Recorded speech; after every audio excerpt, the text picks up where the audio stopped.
자, 지난 시간에 이어서 오늘은 4차 산업혁명의 그 유망한 직업, 그다음에 현재 직업 중에서 없어질 직업, 뭐 이런 내용을 좀 알아보도록 하겠습니다.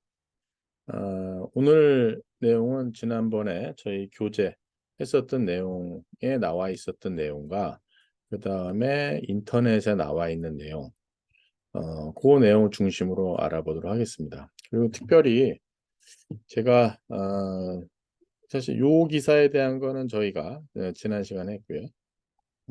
요게 항상 9월 초에 되면은 공채에 대한 혹은 대기업에서 올 하반기 채용에 대한 내용을 합니다. 그래서 그거 관련해 가지고 먼저 설명을 좀 하고 진행을 할게요. 제가 4차 산업혁명 얘기하면서 그다음에 지난 시간에 우리 학교 학생들이 대기업을 선호하지만 그것이 여러분의 탓 때문에 아니라 대기업이 뽑는 인원이 많이 줄었다라는 내용을 좀 많이 했습니다. 그래서 그거 관련된 기사를 보고 그다음에 저희 미래 직업에 대한 내용을 먼저 좀 할게요. 그래서 사실 요 내용 먼저 좀 하도록 하겠습니다. 사실 그 말하는 순서도 보게 되면 삼성은 공채를 하고 있고 "야 그런데 다른 데는 안 뽑아." 이렇게 얘기할 수도 있고요. "다른 데를 안 뽑는데 그래도 삼성은 뽑아." 이렇게 얘기할 수도 있을 것 같아요. 그래서 저는 일단은 취업난에 대한 얘기를 하고 그나마 삼성이 이렇게 한다는 긍정적인 걸로 이야기를 진행을 먼저 하도록 하겠습니다. 관련된 기사를 보면은요.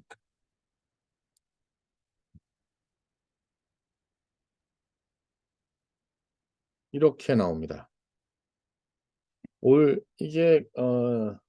사실 23년 9월 11 일이고요. 이게 어저께 나온 뉴스입니다. "올 하반기도 취업난, 대기업 60% 신규 채용 없거나 미정." 이렇게 나와 있습니다.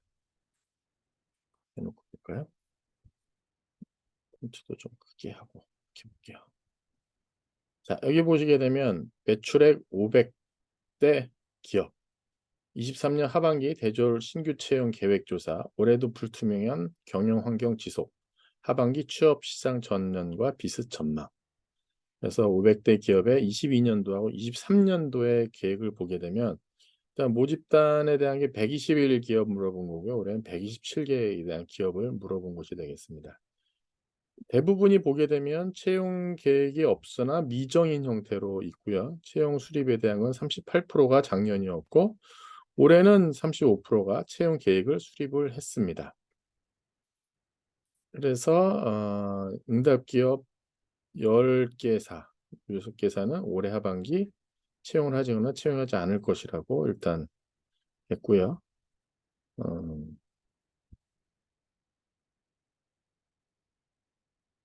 그다음에 이 이유에 대한 것을 줄이겠다는 기업 비중이 이렇게 줄였고요. 그래서 보시게 되면 전년 대비 작년보다 증가한 데는 17.8% 이고요. 작년과 비슷한 데는 그대로 좀 증가를 했고 작년보다 감소를 한 데가 더 늘어난 것을 보실 수가 있습니다. 그 이유가 보게 되면 불확실성, 이게 상당히 불확실성이라는 게 무섭습니다. 4 학년 학생들도 취업에 대한 그 불안감이 있죠. 근데 지나고 나면 취업들이 다 돼요.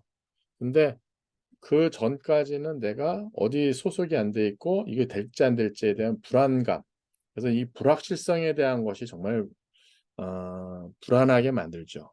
불확실성에 대한 것이. 차라리 어렵다라고 얘기하면 그거에 따라서 준비를 할 텐데 불확실하다는 것이 실은 더 나쁜 거죠.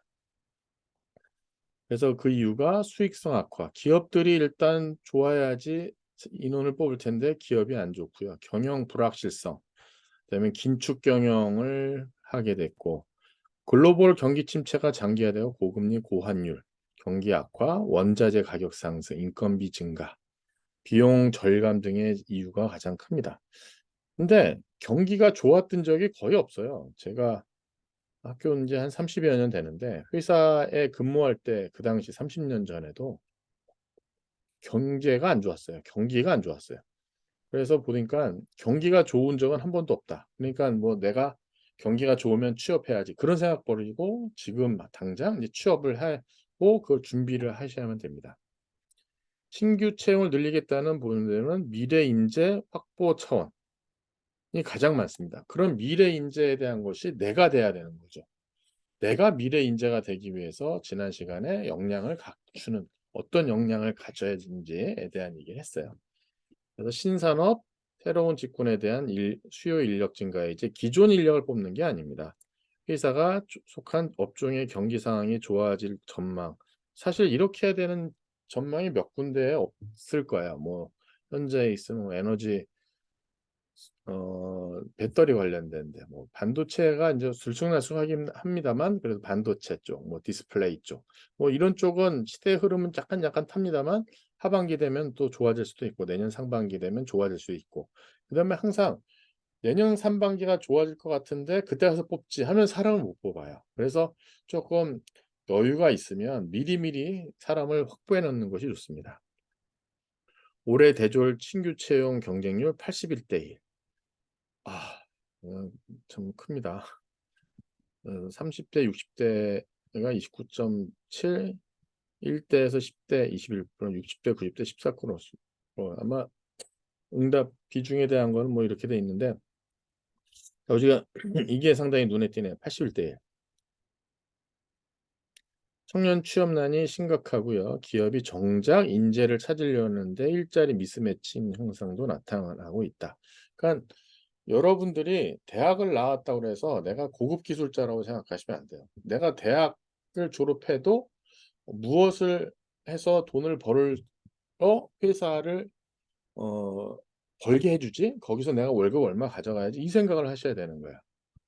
그래서 보시게 되면 그 인재에 대한 뷰 포인트가 내가 갖고 있는 것과 회사가 갖고 있는 것은 상당히 쉽지 않다. 그래서 신규 채용 애로사항으로 적합한 인재를 가장 많이 구워봤다. 제가 그 공학기술사회라는 과목 운영하면서 현대자동차, 기아자동차 임직원분들하고 한 지난 7-8년 동안 그쪽 수업을 같이 이제 운영했는데 그분들이 하시는 말씀이 있어요. 경력직 사원은 오히려 뽑기가 쉽다. 경력직은 뭘 했는지를 알기 때문에. 제일 뽑기 어려운 게 신입사원이다.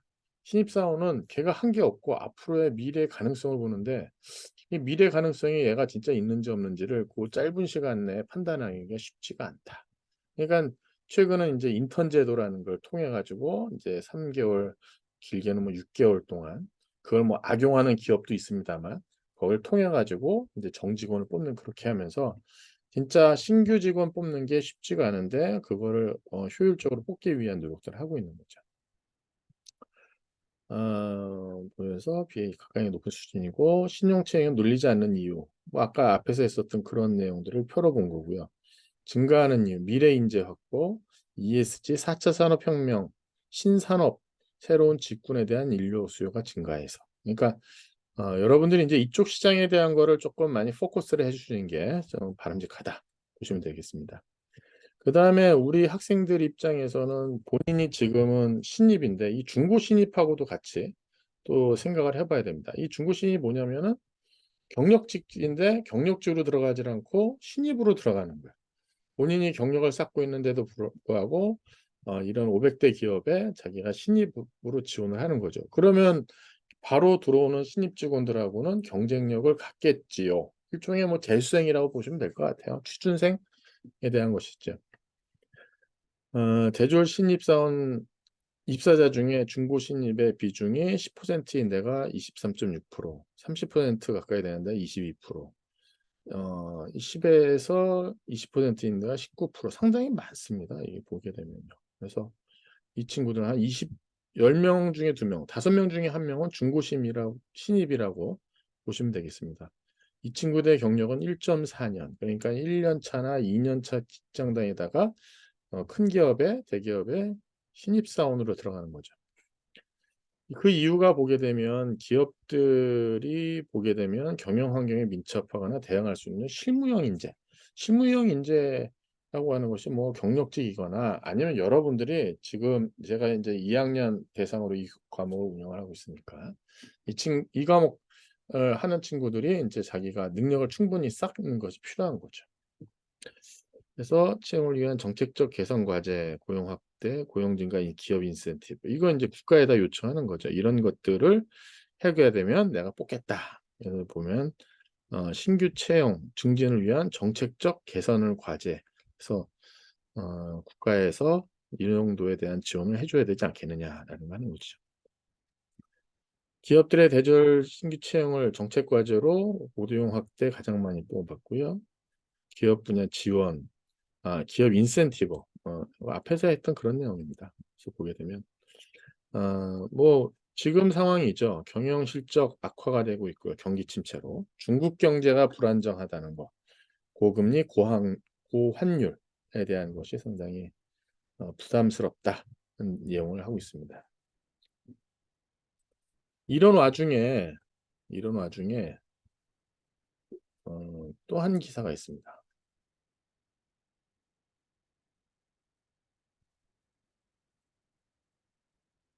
이렇게 돼야죠. 이렇게들 해야지 화면이 전환이 되는 거지. 그렇죠? 보게 되면 여기 보면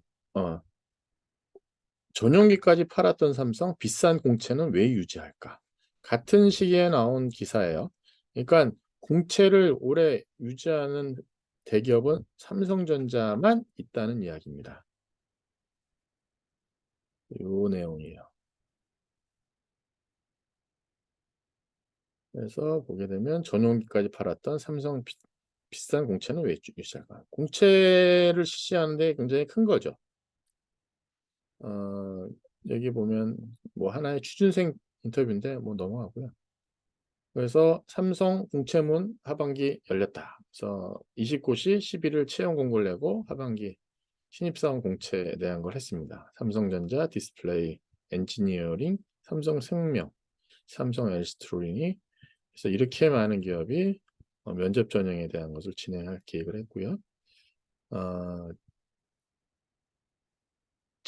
이게 사트, G사트라고 부르던가요? 삼성고시라고 하는 GSAT라는 것을 이제 시작을 올해도 예정을 하고 있고요. 이 코로나 기간 동안 상당히 많은 돈을 들여가지고 학생들이 집에서 인터뷰를 보거나 시험 볼 수 있도록 그렇게 제도를 만들어 놔서 정말 비용이 많이 들었다고 볼 수 있겠죠.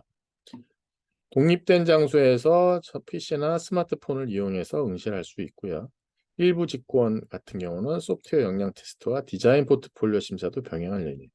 자, 여기 보기엔 디자인 포트폴리오라고 하는 것이 정말 중요합니다. 여러분 교과목에서 여러분 하는 것 중에 설계에 대한 요소도 하고 있고 요소 설계 과목에서 그 펌프렉틀에 대한 거며 이런 것들에 대한 거를 먼저 모으고 우리 학교는 그 클래스의 e포트폴리오라는 것도 저희 학교는 운영을 하고 있어요.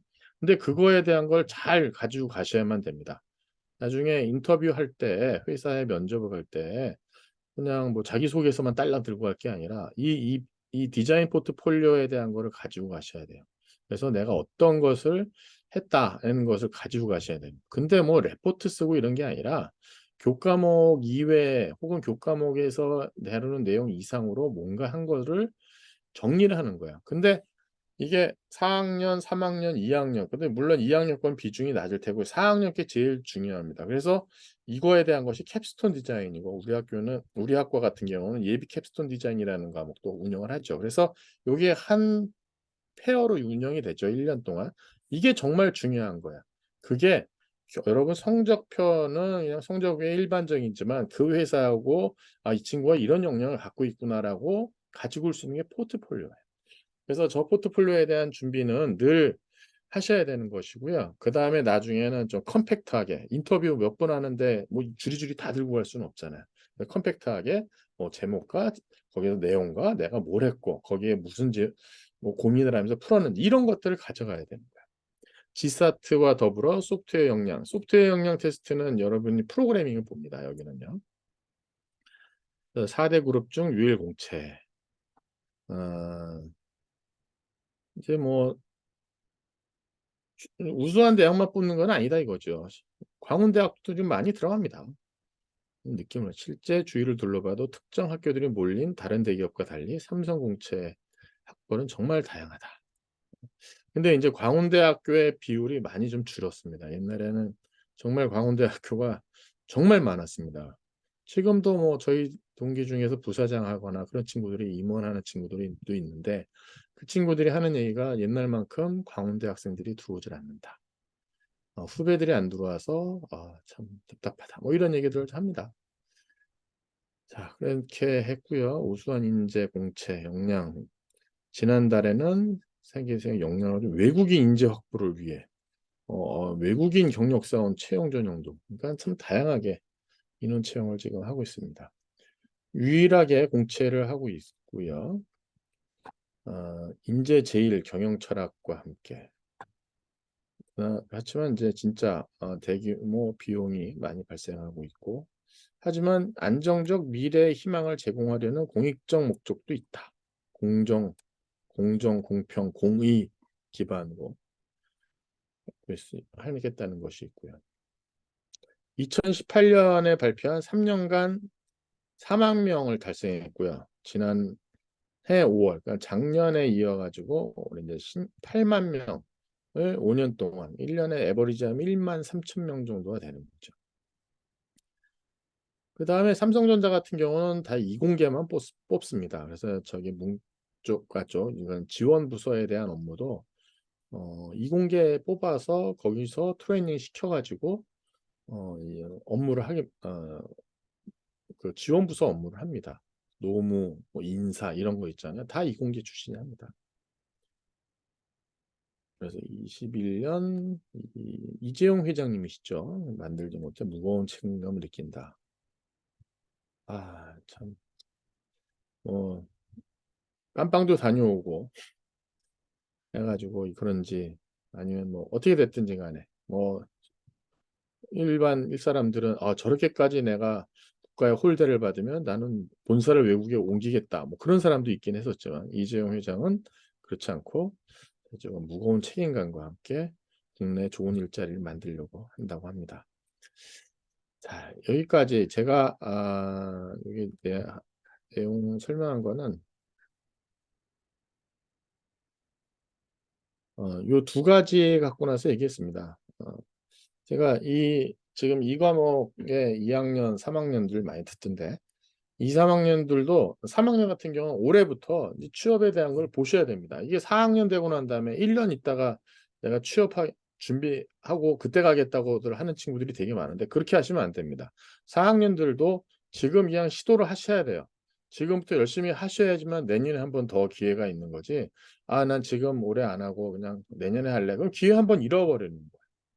3학년들 같은 경우는 지금 4학년이라고 생각하고 취업에 대한 거 거기 자기소개도 써보고 나 같으면 여기에 어떻게 발표를 하겠다는 얘기도 좀 생각해보고 뭐 이런 거에 대한 거를 미리 1년 전에 해보는 것을 적극 권장합니다.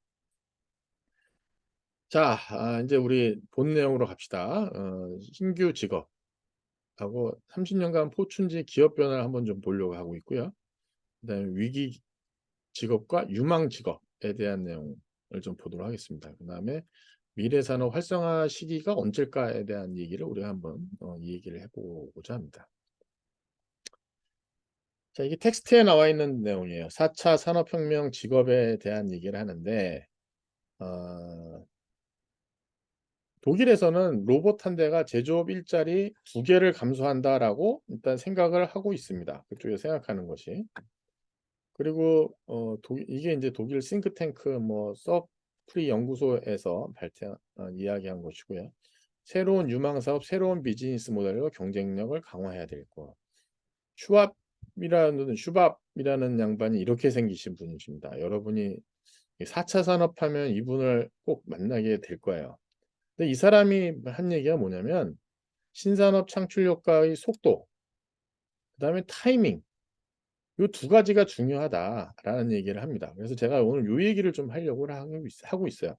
우리가 뭐 AI, IoT, 5G 막 인력이 막 산업이 뭐 필요하다고 막 얘기했는데 언제 필요한 거지? 지금 내가 너무 늦었나? 뭐 이런 생각을 할 수 있어요. 내가 지금 이게 적절한 타이밍인가? 뭐 이런 얘기를 해볼 수가 있는데 그거에 대한 얘기를 좀 해보려고 하고 있습니다. 기술 변화에 대해서 이제 신속한 대응, 신기술 환경에 적응하지 못한다면 만약에 적응에 성공한다면 적응에 성공하면은 살아남는 거고요. 신기술 환경에 적응하지 못한다면 도태될 수밖에 없는 게 우리 인생인 것 같아요. 누구 책임도 없습니다. 여러분 스스로가 하셔야 되는 거고요. 여러분 기회가 될 때마다 최선을 다해서 하시는 수밖에 없는 것 같아요. 자, 신규 직업과 산업 분야에 대한 내용을 여기 또 이야기하고 있습니다. 고숙련 기술자는 괜찮을 겁니다. 근데 여기 이야기하는 게 이제 독일의 이야기인데 고숙련 기술자로 인해서 결국은 끝에 가서는 수요 증가로 고용 창출될 것이다라고 아주 아름다운 미래 이야기를 썼어요. 고숙련 기술자가 자동화 기계화로 생산성이 향상되고 인력 수요가 감소하지만 시장이 확대기 때문에 고숙련 기술자로 인해서 인력 수요가 감소되지만 시작이 아니에요. 시장이 확장이 돼서 수요 증가로 고용 창출될 것이다. 이 부분에서 이제 아름다운 미래를 그렸는데 어, 대부분의 사람들은 일단은 시장이 확대되더라도 인력 수요 증가는 그리 많지는 않을 것이다라고 일단 예상을 하죠. 근데 교재에서 이렇게 설명하고 있습니다. 그 다음에 지능정보기술 인력이 필요하다. 지능정보기술 이게 이제 4차 산업혁명 기술에 여러분이 이 관련된 기술을 하고 있는데 이게 불확실성에 대한 전략적 판단, 활로가 개척이 필요하다. 저는 개인적으로 여기에 나와 있는 내용에 여기에 상당히 공감을 많이 합니다. 보면은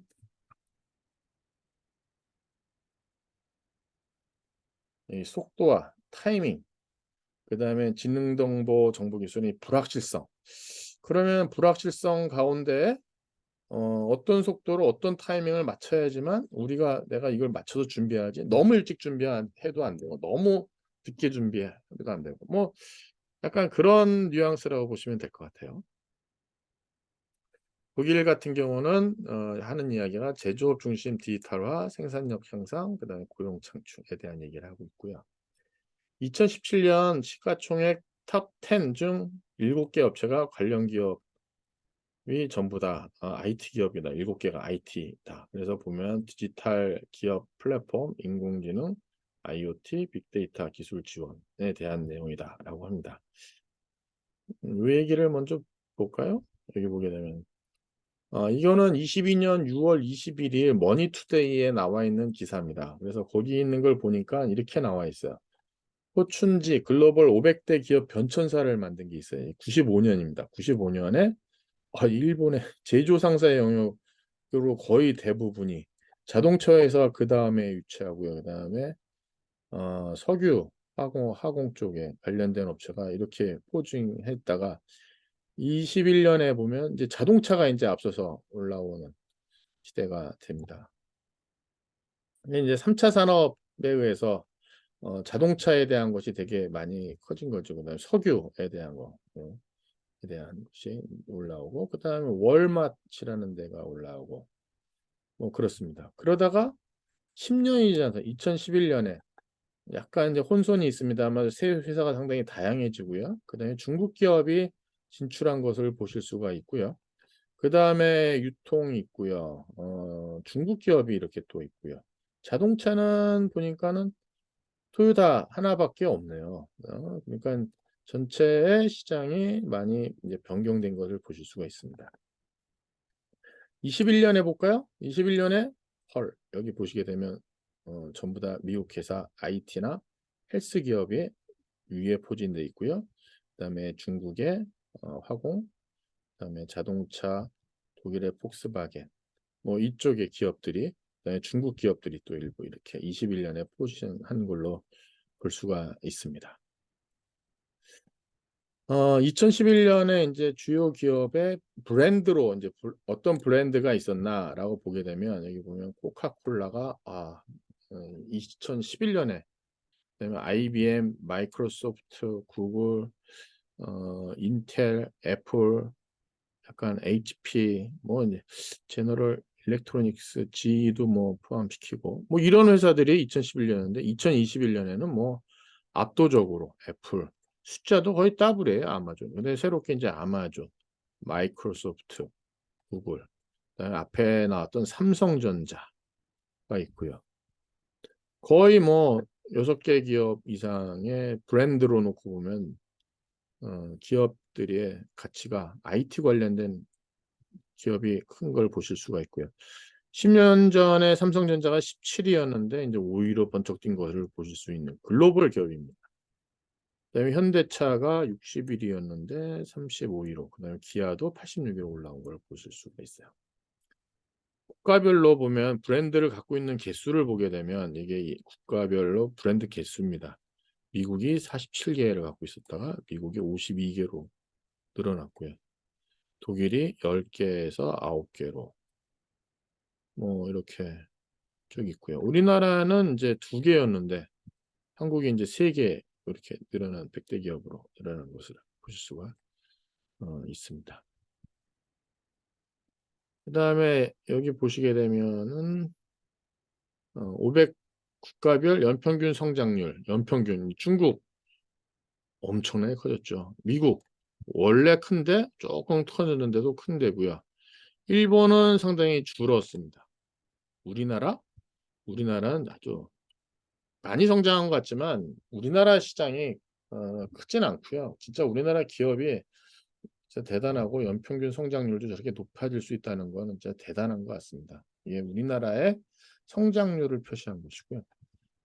포춘 글로벌 500 한국 기업에 대한 순위, 삼성전자가 보게 되면은 여기 보면 뭐 22위에서 15위, 뭐 조금 차이는 있네요. 글로벌로 해서 그런지. 자, 지금 여기 이건 브랜드에 대한 것이고, 이건 뭐 포춘 글로벌.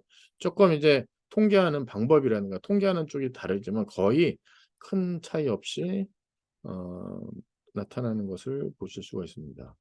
현대자동차가 55위에서 83위, SK 80위에서 129위로 좀 떨어졌고요. LG전자도 약간, 기아자동차는 새로 진입했고요. 뭐 이런 식에 대한 내용이 기업에 대한 변천인데, 우리가 포커스하고 싶은 건 요거죠. 여기 이 전체 기업 중에서 IT 관련된 업체가 최근에 크게 이렇게 일어났다가 앞에 보려고 했었던 그 기사의 내용입니다.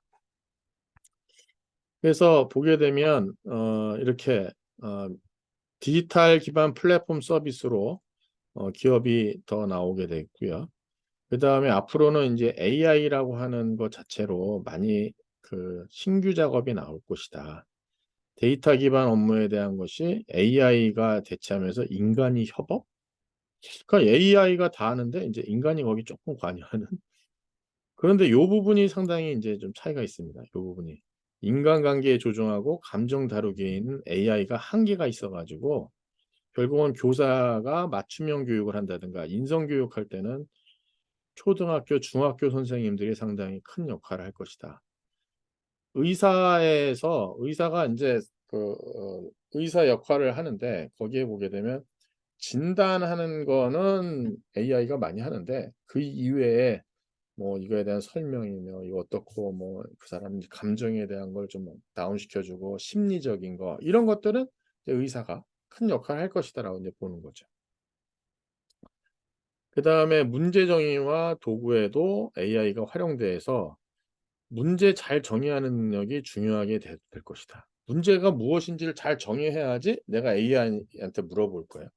챗 GPT한테 내가 물어보고 싶은 것도 여러 단계를 거쳐서 물어보거나 혹은 내가 뭔가에 대한 걸 정확히 물어봐야지 얘가 정확하게 답을 할 텐데 대충 뭐 이 정도 물어보면 얘가 이 정도 답을 해줘야지 그런 기대를 하고 나서 제한 조건에 대한 거를 제대로 안 주거나 입력을 제대로 안 시키면 얘가 그거에 대해서 잘 대답을 못할 수가 있다는 거죠.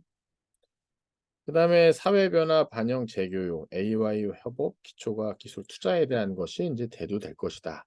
라고 일단 예측이 되고 있습니다. 자, 그 다음에 여기에 이제 또 한 가지 이 교재에서 다루는 게 초연결 시대다라는 얘기를 합니다. 초연결 시대. 초연결 시대에 대한 얘기를 하면서 하는 것이 여기 머신 투 휴먼에서 머신 투 머신, 통신에 대한 것이 있고요. 사람과 제품, 제품과 제품. 그래서 사이버 피지컬 시스템에 대한 거, 온라인 투 오프라인에 대한 얘기를 많이 하고 있고요. 그 다음에 우리 교재 스마트 시티에 대한 것이 나옵니다. 그래서 우리 책에 나오는 거 여러 가지가 있어요. 근데 제가 여기 나오는 것은 구글 서치를 했어요. 이 바즈 우리 나와 있는 바즈에 대한 것을 인용했는데 그냥 스마트 시티라고 해서 서치를 하게 되면 관련된 내용이 되게 많이 나옵니다. 그중에서 제가 여기 waltz.com에 techtarget.com에 스마트 시티 데피니션이라는 자료가 있습니다. 오히려 제가 보기엔 이 자료가 더 좋은 것 같아서 그걸 인용했습니다. 일단은 제가 이거를 클릭을 하면은 이렇게 넘어가죠. 근데 여러분들이 이게 안 보일 테니까 이렇게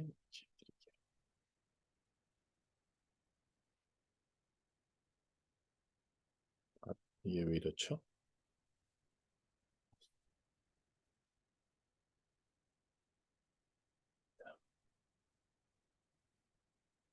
거기에 링크를 하면 definition smart city라고 해서 테크 타겟 네트워크라는 회사인지 자료인지 저우지는 모르겠는데 스마트 시티에 대해서 잘 나옵니다.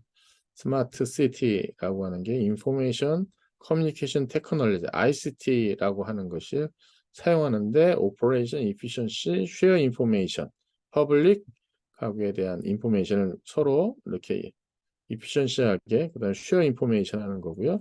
그다음에 퀄러티, 거버먼트 서비스, 시티즌 웰페어에 대한 것을 임프루브 하는 게 스마트 시티에 대한 것이고요. 여기까지 쭉에 대한 설명과 여기 보면 쭉 나옵니다. 그래서 보시고요. 관련된 여기에 포함되는 것이 API도 보셔야 되고 AI도 보셔야 되고 클라우드 컴퓨팅, 대시보드, 머신러닝, 머신 투 머신, 메시 네트워크에 대한 것 어떤 퓨처가 있냐 오토메이션을 해야 되고 뭐 그런 내용이 쭉 나오고 이 그림이 여기 나옵니다. 제가 이제 나와 있는 게 이 그림이에요. 이 그림을 인용한 거예요. 스마트 시티 공공의 퍼블릭 굿즈 그러니까 공익을 위해서 이제 국가에서 스마트 시티에 대한 컴포넌트를 이렇게 만든다는 거죠. 그래서 보면 이 스마트 매뉴팩처링, 스마트 팩토리랑 같이 연결되고요. 모빌리티에 대한 거 와이파이랑 5G랑 같이 연결이 됩니다. 스마트 디지털 시티즌 사람도 이제 좀 똑똑해져야만 되나 봐요. 데이터 공공의 데이터에 대한 것뿐만 아니라 공공의 데이터가 오픈되는 거죠. 그래서 데이터에 대한 접근을 용이하게 해줄 수 있는 것이고요. 사실 IoT 관련해 가지고 공공에서 갖고 있는 데이터를 많이 갖고 있는데 그거에 대한 것만 잘 찾아서 빅데이터 어널리시스만 잘해도 사업하는데 효율적으로 할 수 있는 아이템들이 되게 많습니다. 그다음에 스마트 헬스, 뭐 헬스케어랑 같이 연결되어 있는 거. 그다음에 스마트 파밍, 에그리컬처. 이게 농사를 그렇게 보니까 이 도심에서 이렇게 짓고 있는 스마트 팜 관련된 거. 스마트 빌딩, 인텔리전트 빌딩이라고 옛날에 한참 일하는데 스마트 빌딩이 됐습니다. 빌딩에 제일 많이 되는 게 뭐 공조, 에어컨, 히팅, HVAC라고 그러죠.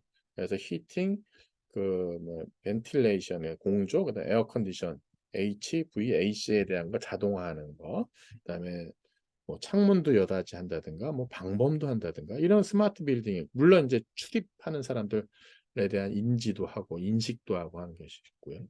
스마트 그리드 에너지 유틸리티 그러니까 물, 수도, 전기, 뭐 가스 이런 거에 대한 거에 대한 것을 효율적으로 스마트 그리드 하는 거. 스마트 트랜스포테이션 우리 스마트 트랜스포테이션에 스마트 카 그다음에 스마트 도로에 대한 거 자동차에도 자동차 여기 보면 비행기까지 또 다 되는 이런 식에 대한 내용을 우리가 생각을 하고 발전을 시키고 있습니다.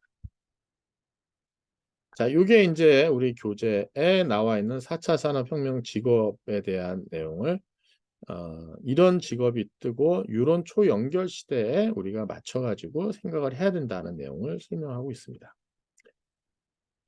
자, 그러면 4차 산업혁명 직업으로 우리가 생각해 볼 수 있는 게 있습니다. 네, 요거에 대한 내용을 하기에 보게 되면 제가 국내 사례에 대한 아마존, 우버, IT 업체에 대한 거 있고 이 조선업인데 조업이라고 썼네. 조선업 업체가 있고요. 유망 직업으로 이 책에서는 사물 인터넷 전문가, 인공지능 전문가, 빅데이터. 빅데이터 하면 항상 3V 얘기가 나옵니다. 볼륨, 버라이어티, 벨로시티. 근데 빅데이터에 대한 사이즈가 얼마나 크냐, 얼만큼 다양하냐, 얼만큼 많이 벨로시티니까 많이 발생하는 얘기도 있고, 그 다음에 발생에 대한 얘기죠. 그런 얘기가 있습니다. 자, 여기 나와 있는 것은 제가 뭐 거의 16년도, 17년도에 대한 자료예요. 이건 제가 좀 이따 설명드리고, 21년도 3월에 4차 산업혁명 시대에 뜨는 직업과 지는 직업이라고 시사저널에 나와 있는 거를 한번 보도록 하고, 그 다음 앞에 2016년, 17년에 뜨는 직업하고 지는 직업에 대한 얘기를 좀 하도록 할게요. 자, 4차 산업혁명 시대의 위기다라고 하면 콜센터 상담원, 생산 및 단순 종사자, 의료 진단 전문가. 의료 진단 전문가. 이게 보면 IBM 왓슨이 CT 이미지를 보고 의사보다 폐암을 더 정확하게 진단을 하는, 의사가 진단 기능 이외에는 다른 서비스업을 하기 위해서 의사가 존재하고, 진단에 대한 거는 의사한테. 근데 사실 사람들이 그다음에 병원에서도 저 왓슨 갖다 쓰는 거는 그냥 보조적으로 의사가 판단하는 것과 저 왓슨이 판단한 걸 비교해 가지고 하는 그런 거지, 왓슨 판단에 대한 걸 100% 의존하고 그러지는 않습니다. 그다음에 금융사무원, 저는 개인적으로 은행이 너무 많지 않은가.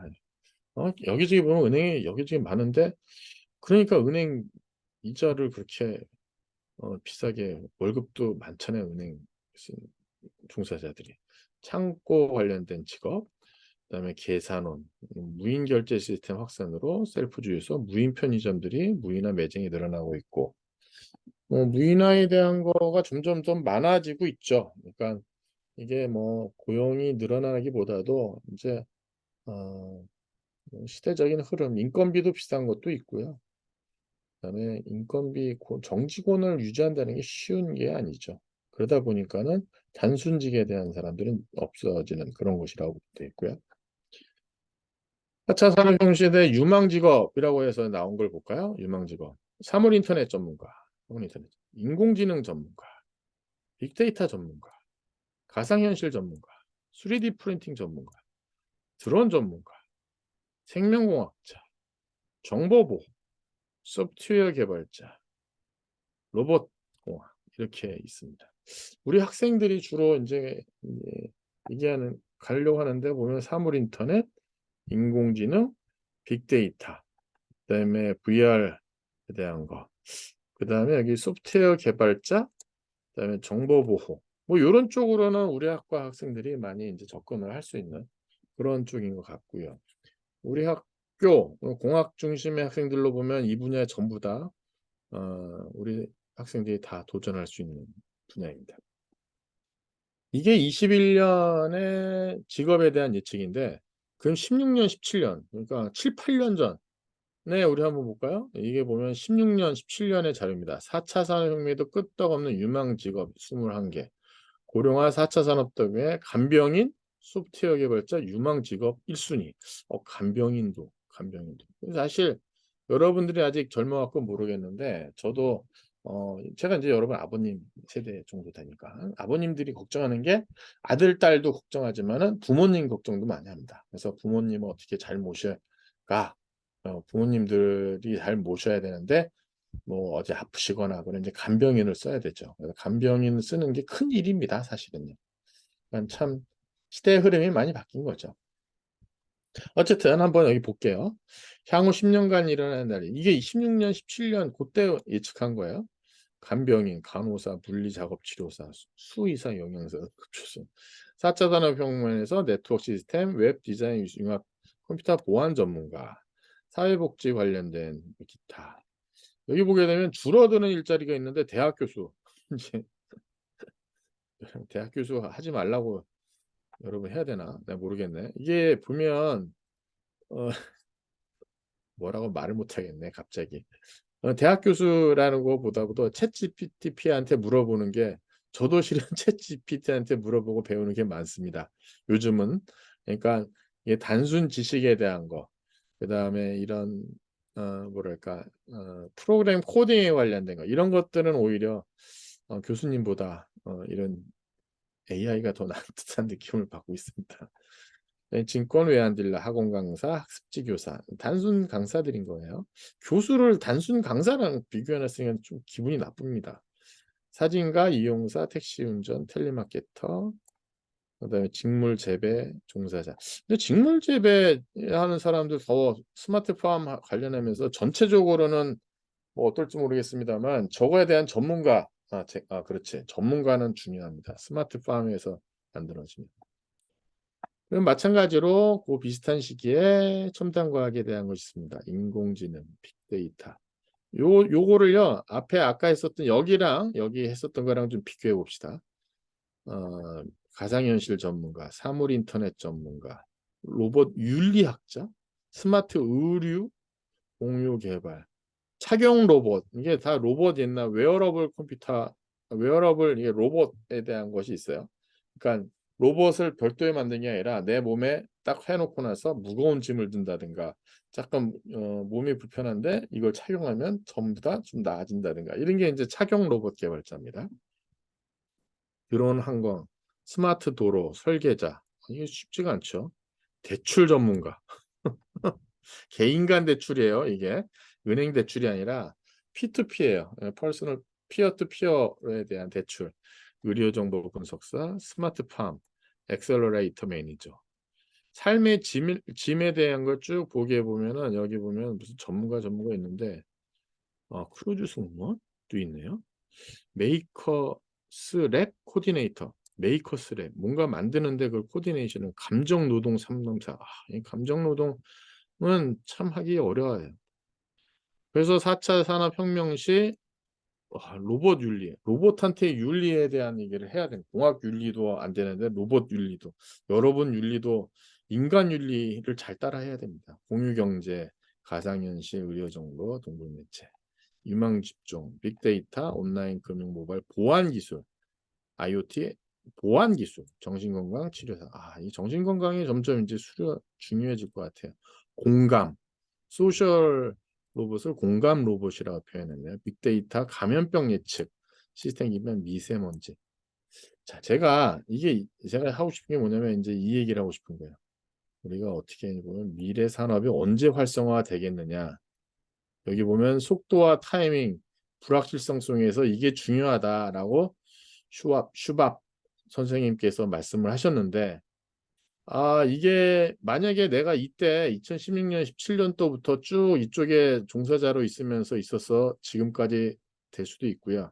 그렇지 않으면 지금은 조금 이쪽 관련돼 가지고 좀 어려운 상황일 수도 있고요. 뭐 여러 가지가 있습니다. 근데 16년, 17년에 이런 얘기를 했었는데 지금도 큰 변화는 없는 것 같아요. 그래서 이게 요 얘기를 제가 좀 언제 활성화가 되는 시점이 언제냐, 언제 해야 되느냐에 대한 얘기를 좀 하고 싶어요. 그러니까 16년, 17년에도 미래 직업에 대한 얘기가 있고요. 현재에도 미래에 대한 직업이 있는데 사실 이때나 미래의 직업에 대한 유망하다고 하는 거, 뭐 예를 들면 뭐 IoT, AI, 그다음에 빅데이터, 프로그래밍, 뭐 예를 들면 뭐 5G, 뭐 이런 기술의 종사자들이 이제 앞으로 필요하다. 뭐 보안 기술에 대한 것이 필요하다고 많이 얘기를 합니다. 근데 사실 우리가 이제 이런 기술들이 어, 눈에 안 보이게 정말 많이 쓰이고 있어요. 근데 이게 진짜 활성화됐느냐? 글쎄, 약간 그건 저는 퀘스천이에요. 아직도 활성화는 되진 않았다. 그러면 이거를 그 당시 준비해가지고 이제 한 7, 8년 된 전문가들, 7, 8년 된 엑스퍼트가 있고요. 그 다음에 여러분 지금 시작하는 이제 인턴이 있습니다. 지금 제가 여러분들을 인턴으로 표현을 했어요, 그냥. 그럼 이 친구하고에 대한 것이 물론 이것이 한 3, 4년, 5년 정도까지에 대한 거는 놓고 나서 보게 되면 이 친구들이 잘할 거예요. 이 친구들이 훨씬 더 잘하죠. 여러분은 아직 경험이 없으니까.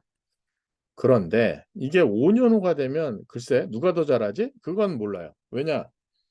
지식에 대한 변화에 대한 것이 그동안 이때 변하는 속도하고 이때의 새로운 기술에 대한 것이 소개되는 걸 보면은 이때에 대한 기술이 더 고급 기술이 더 많을 것이다. 그다음에 용이하게 만드는 기술, 그러니까 쉽게 쓸 수 있는 기술. 그다음에 여러 가지 그 오픈돼 가지고 접근성, 여러분들이 접근할 수 있는 거가 더 많을 것이다. 근데 이거에 대한 것은 기존에 있는 사람들도 잘합니다. 이 사람이 열심히 할 수도 해서 잘 계속해서 리딩 엣지를 달릴 수도 있고요. 나는 이 친구들이 더 열심히 할 거라는 생각이 들어요. 왜? 절박한 절박함이 이끌랑요. 절박함이. 절박함이. 절박함이. 그다음에 이게 시장이 언제 인제 열리느냐. 시장은 이미 열려 있어요. 인제 오픈돼 가지고 이 시장이 열려 있는데 이게 예를 들면은 뭐 언제가 될지 모르겠는데 파이널 포인트를 제가 2035 년이라고 잡읍시다. 이게 막 피크를 치는 포인트를. 너무 긴가? 뭐 2035 년에 에서 이쪽부터 막 피크를 계속해서 칠 거라고 보게 되면 그러면 이 기술에 대한 걸 100 으로 놓고 나서 봤을 때 5년 후니까 28년 정도 되겠죠? 28 년? 2028 년? 2028 년? 내는 한 50 밖에 안 열릴 거고요. 지금은 그거에 비하면 뭐 한 30, 그다음에 과거에는 뭐 5, 뭐 요 정도라고 보시면 돼요. 그러니까 이 이야기가 언급된 거에 대한 것, 그다음에 4차 산업혁명에 대한 얘기가 나오고 4차 산업혁명이 우리가 파퓰라이즈 하는 데는 시간이 꽤 걸립니다. 우리가 이동통신망 기술을 내가 한 가지만 예를 들면은 제가 원래 통신 쪽의 전공이니까 1 세대 뭐 2 세대 3 세대 뭐 해서 지금 4G LTE라는 기술을 하잖아요. LTE가 언제부터 파퓰러해졌냐면 2010 년서부터 상용화가 합니다, 상용화. 하고 나서 지금 2020년 23년 뭐 요때에 보면은 지금이 어떻게 보면 상당히 파퓰러하다고 볼 수 있어요. 왜냐하면 5G가 약간 주춤하고 있는 상황이에요. 5G가 주춤하다가 보니까 4G에 대한 시장이 약간 죽었다가 다시 일어나고 있고 그다음에 4G에 대한 시장이 상당히 오래가요.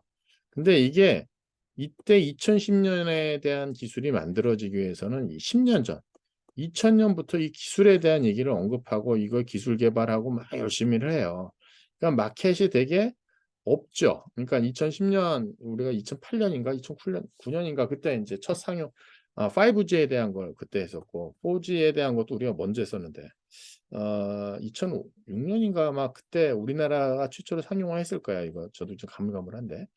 근데 그 이후로 뭐 우리도 쪼끔 시장이 있었고 이거 관련해 가지고 사람도 많이 뽑고 기존에 있는 사람들도 하고 그러니까 기존에 있는 사람이 이 사람이죠. 기존에 있는 사람이 있고 새로운 사람이 여기 있는 거죠. 그런데 이걸 하다 보면은 이쪽에 있는 친구들이 훨씬 더 인제 절박함이라든가 이렇게 되면서 자기가 이쪽 분야의 전문가가 됩니다. 그럼 이 엑스퍼트가 됐을 때에는 사실 인제 연수가 별로 그렇게 중요치는 않아요. 7-8년 된 사람이나 7-8 년에서 10 년, 12년 되거나 5년 넘으면 별로 차이가 없어요.